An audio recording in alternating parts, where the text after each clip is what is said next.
Hello. Konbanwa. Good evening. Actually, it's good morning. It's 4 a.m. in the morning. I'm doing this vlog. Gandang umaga sa inyong lahat. Ginagawa ko tong vlog na to. Alas 4 na umaga.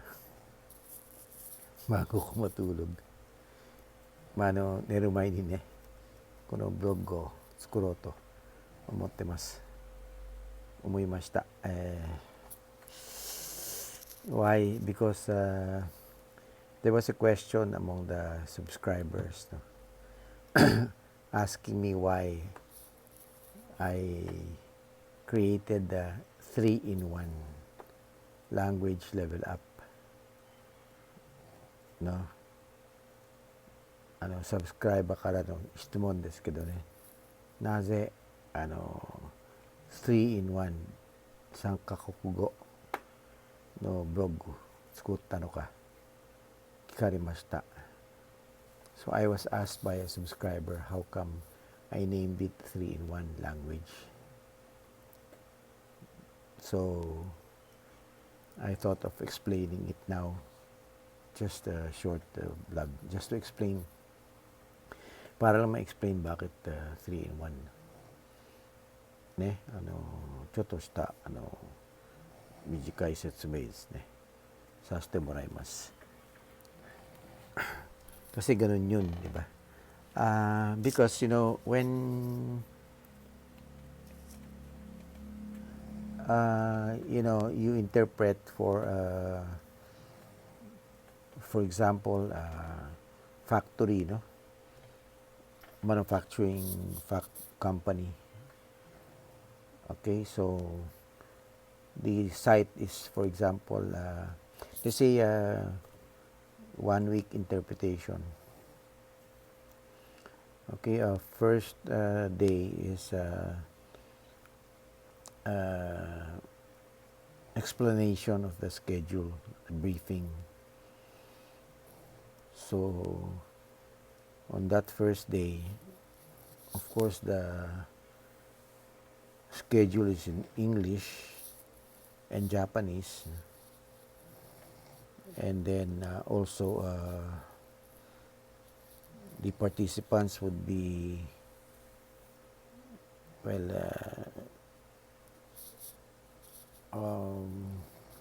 a plant manager, and then the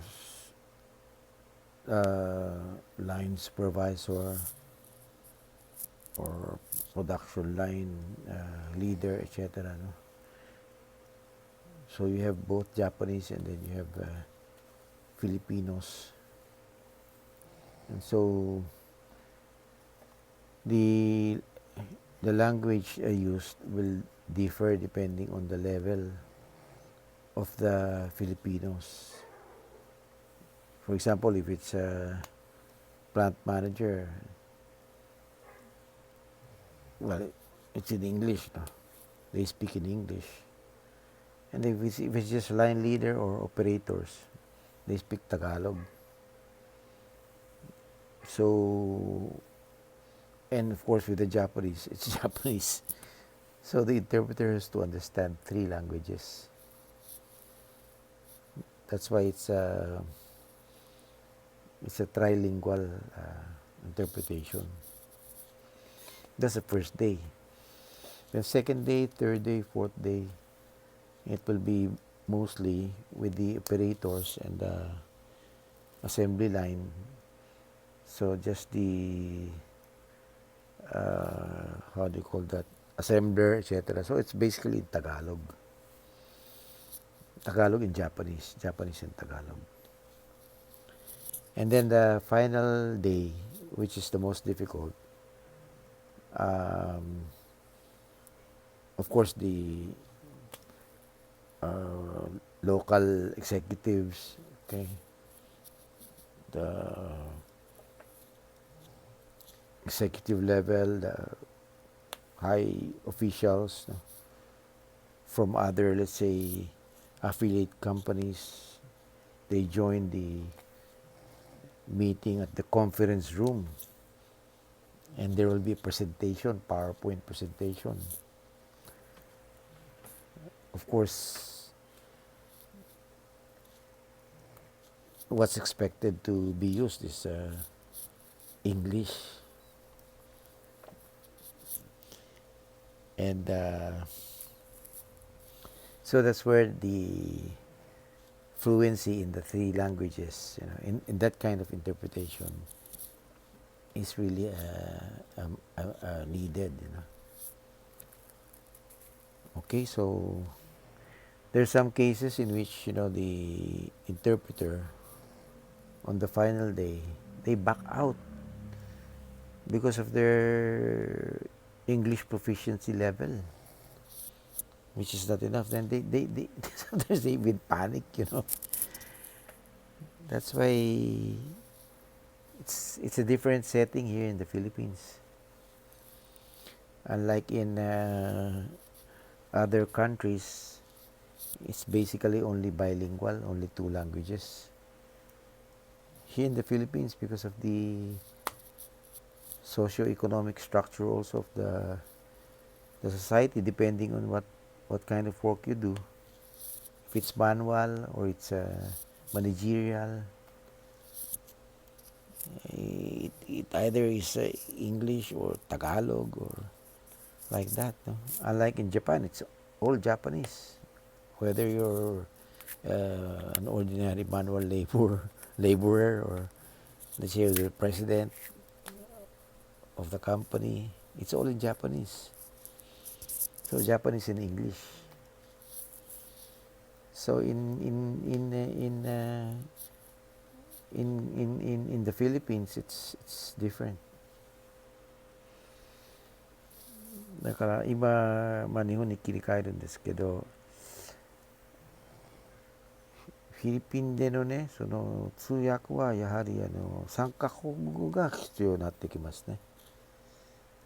例えば1週間、の通訳予定、の場合はですね、初日は日本語、英語、フィリピン語、その日程表は当然英語、日本語、バイリンガルとなっててですね、で説明の時にその日本人がまたはそのフィリピン人がそれをいちいちその日に説明していくんですよね。で通訳は日本語から英語、または日本語からフィリピン語、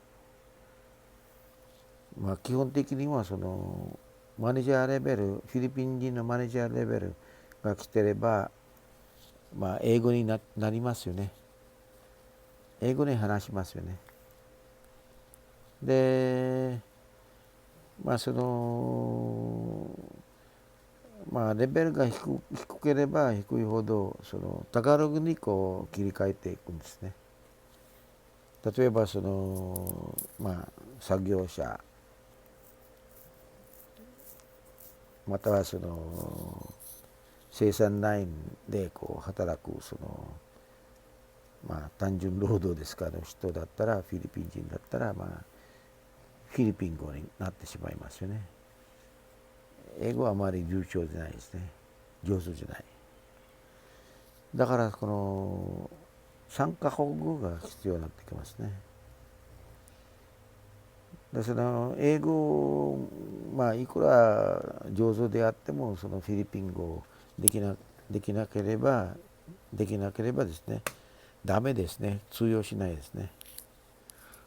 通じないから、フィリピン人のそのフィリピン語しかできない、ものですとですね。だから初日、2日目、3日目、4日目、一番大変なのはその最終日ですね、最後の日。その3日間のその結果ですね、それをまとめて英語でのそのプレゼですね、パワーポイント使ってまあ、日本語から英語にこう訳すわけですね。で、その通訳者は日本語いくら、まあ、上手であってもですね、英語が下手でしたらですね、まあ、パニック状態になりますね。ね、上がって、で、まあ、なんていうんですか、諦めるんですよね。だから私は通訳者、まあ、面接面談のとこから英語のレベルもですねチェックしなければいけないですね。だからこの 3in1 3カ国語が条件としてますよね。してるわけですね。So yun ang dahilan kung bakit 3-in-1 ang interpreters dito sa Pilipinas. Okay, so I guess that explains it. Okay, じゃあこの辺で、はい、切ります。失礼します。